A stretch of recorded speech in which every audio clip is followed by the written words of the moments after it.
Right, it's currently 11 a.m. and my heart is pounding. I am logged into 2 different Zoom meetings, one in each ear. On my left screen, I'm nodding along as Job A's team is discussing its quarterly goals. And on my right screen, I'm screen sharing a project update for Job B. I'm toggling mute buttons back and forth, praying I don't mix them up. But this is not a nightmare. This is a normal day in my overemployed life, juggling 2 full-time remote jobs.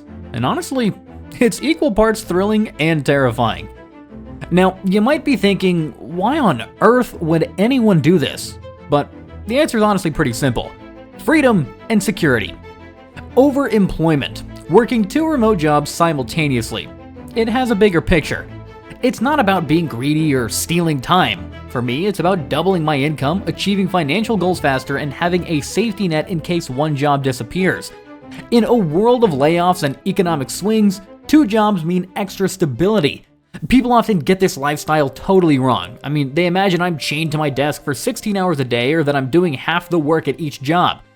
But the reality, I'm working smarter, not necessarily longer. Remote work has a lot of downtime and inefficiencies that I can optimize and capitalize on. Overemployment is basically the art of time management and focus. Yeah, some days are pretty hectic, like moments with dual meetings, but most days I'm not frantically multitasking every second. I've learned to strategically blend both jobs into one workday. It's a little-known hustle that's more common than you might think. I mean, there are even folks out there quietly managing 3, 4, even 5 jobs. But honestly, 2 is plenty for me. And let's clear another misconception. Is it ethical or even legal? Generally, it is, so long as there's no conflict of interest and you're fulfilling your duties. I mean, I keep both jobs separate and professional. My employers get the quality work that they pay for, and I just happen to have another employer at the same time. But the first rule of overemployment, don't talk about overemployment. I haven't told any coworkers, not even my closest friends, that I juggle 2 different jobs. Loose lips sink ships. Only my partner knows what I'm up to, and that's because we share the same home office. Now, let me walk you through how a typical day actually unfolds and the lessons I've learned to make this sustainable. Let's start off with morning prep.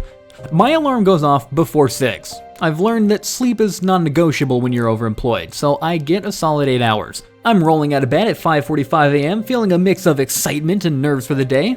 I mean, first things first, I grab a coffee and have a quiet moment to plan. This is when I review both Job A and Job B's calendars for the day. Tactical insight number 1. Proactively manage your schedule. Every Sunday night, I'm already putting in little 15-minute busy blocks on my calendars to prevent back-to-back meetings. It's a cheeky trick, sure, but those odd 10 or 20-minute blocks discourage people from booking every free slot they see. By doing this, I've already avoided a few nightmare conflicts. This morning, I see one meeting moved up last minute, but thankfully I've got it covered because I left myself a buffer. Before the work chaos begins, I also take 20 minutes to stretch out and do a quick workout. It might seem trivial, but taking care of myself is crucial. Now, overemployment can be a marathon of the mind, and without physical activity and some good breakfast, I'd burn out pretty quick.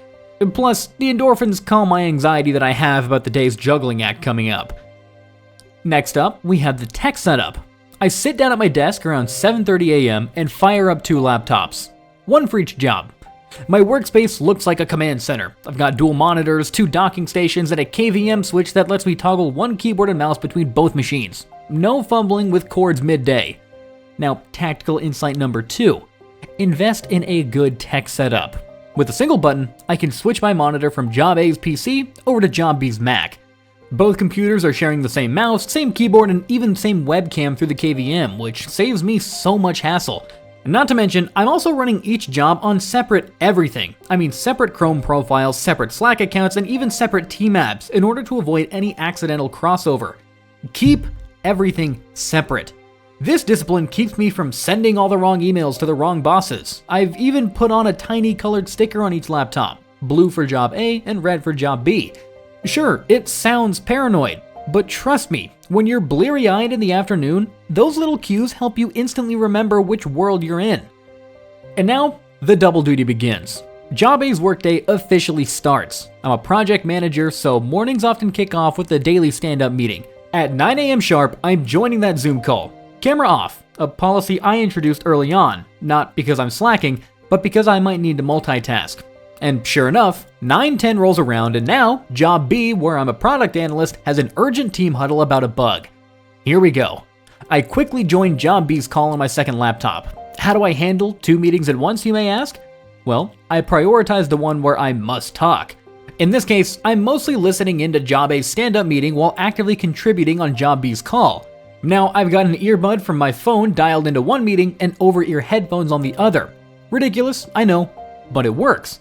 Also, I've set the expectation with both teams that I won't always be on video, citing internet issues and the need to conserve bandwidth. That way, no one expects me to be staring at the camera 24/7. And they're fine with a black screen with my name. Now, tactical insight number 3. Manage your managers and teammates with smart communication. I communicate just enough. A quick update in the chat here, and I'll follow up via email there. That way I appear fully present in each meeting, even if my attention is split. By 9:30, one meeting is finally wrapping up, and I miraculously haven't spoken in the wrong one. After the calls, I breathe out. The busiest part of my morning is over. I take a few minutes to update my to-do list for both jobs. Lists are honestly lifesavers when your brain is juggling different subjects, but I keep 2 columns in my notebook, one for Job A tasks, one for Job B tasks. Seeing everything laid out really helps me mentally switch gears when I move between the roles. Multitasking in the sense of doing 2 things at the exact same time is a myth, so what I really do is rapid context switching. I'll devote, say, 30 minutes to writing a report for Job A, then switch and spend about the next 30 checking data analysis for Job B. I'm basically time boxing my focus. This way, each task gets my full attention in the moment. It's like spinning plates. I give one plate a good spin, then move to spin the other one before the first one wobbles. It's a rhythm that you learn with practice. Now we're approaching our midday maintenance. It's lunchtime. Thankfully, I block 12 to 1 p.m. on both calendars for lunch/focus time, which usually keeps new meetings away. This is when I quickly check in on any emails or messages that I might have missed during the focused work sprints. One trick that saves my sanity is using a mouse jiggler, a tiny USB device on whichever computer I'm not actively using.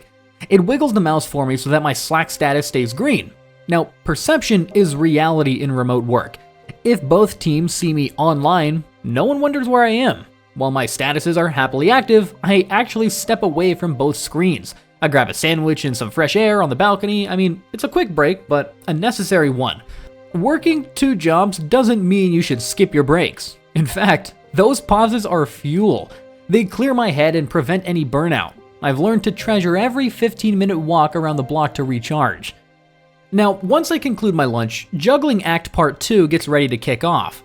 The afternoon often brings the day's biggest challenges. Around 1 p.m., I have a deadline looming for Job A, a client deliverable due by the end of the day. And at the same time, Job B's data team pings me with a fire drill issue that needs immediate analysis. Deep breath. This is where prioritization and tactical honesty come in. I assess the urgency. Job B's issue, it turns out, isn't life or death. It can be addressed in a couple of hours or so.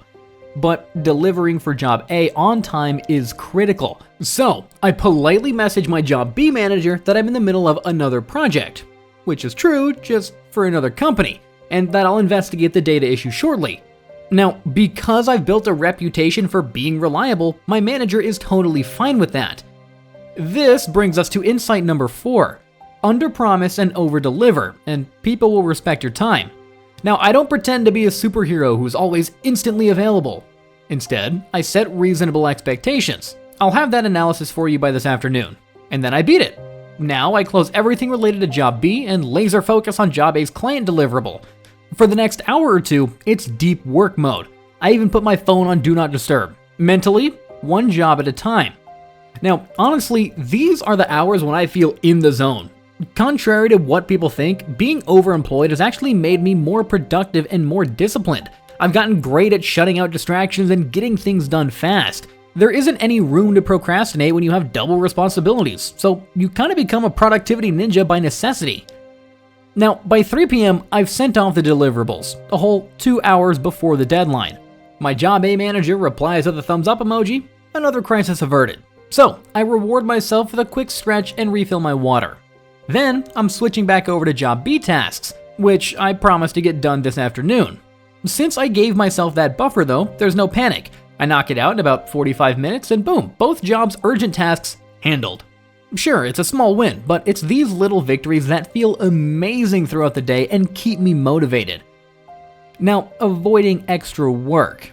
As the day winds down, I adopt a key strategy for surviving 2 jobs. Just be average. Now, I know it sounds odd, but I'm not volunteering for extra assignments or working late on either job. I've learned to set my boundaries. For example, if job A's boss casually asks if I can take on a new side project, I might say, I'd love to, but I'm at capacity this week fixing XYZ. Can I revisit this next week? It's these kinds of responses that set the expectation that I have just enough on my plate, which is true. I do solid work, but I'm not trying to be Employee of the Month. The goal is to meet expectations and fly a little bit under the radar. Yeah, I'm delivering great results, but don't make yourself indispensable to the point that they overload you with tasks. It's a very delicate balance. You want to care, but not too much. My mantra is another day, another dollar. Complete today successfully so I can sustainably do it again tomorrow. And now we're wrapping up. It's around 5:30 p.m. and I'm starting to close things out. I'm double checking both email inboxes, I'm ensuring that nothing critical came in last minute, any trivial messages, those can wait until morning. But I might send out a couple of end of day updates. For example, a quick Slack to Job B's team. I found the issue, it's a data sync error, all fixed now. I'm keeping my managers informed proactively before they even ask. It's actually reduced the number of meetings that I get invited to. They trust me to handle things, and in turn, they micromanage me less. It's a win-win. So, finally I shut down Job A's laptop, then Job B's. I literally say good night to each one, closing the lids as if I'm tucking in 2 overactive children. A workday is done. I've survived yet another one with my secret double life intact. Now, if this sounds like a crazy life, well, it is, but it's also very achievable with the right strategies, and you don't have to figure it all out alone. I've put everything I've learned into the Overemployment Masterclass, link down below in the description, which is a step-by-step guide to landing multiple remote jobs and making the lifestyles work both ethically and efficiently for you. We cover how to optimize your schedules, manage your stress, and even how to handle your taxes with 2 incomes. If you're curious, be sure to check it out. Again, I'll leave a link for you down in the description below. Also, a lot of people have asked me how to even land a second job or how to hide it on their resume. Luckily, we offer a resume revamp service, specifically for overemployed folks. It helps tailor your CV and LinkedIn so that you can get that job B or even C without raising any eyebrows. It's helped countless people in our community snag multiple offers. And again, I'll leave that link for you down in the description. Now, at the end of the day, being overemployed is challenging, no doubt, but it's also incredibly rewarding. Every day I log off, I know I'm 2 steps closer to my financial freedom, and instead of 1 paycheck, I've got 2.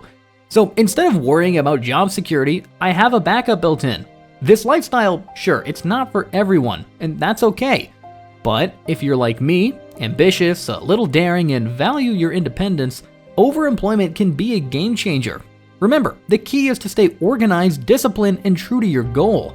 So, until next time, keep hustling smart, and remember, you are the boss of your own career. We'll see you in the next one.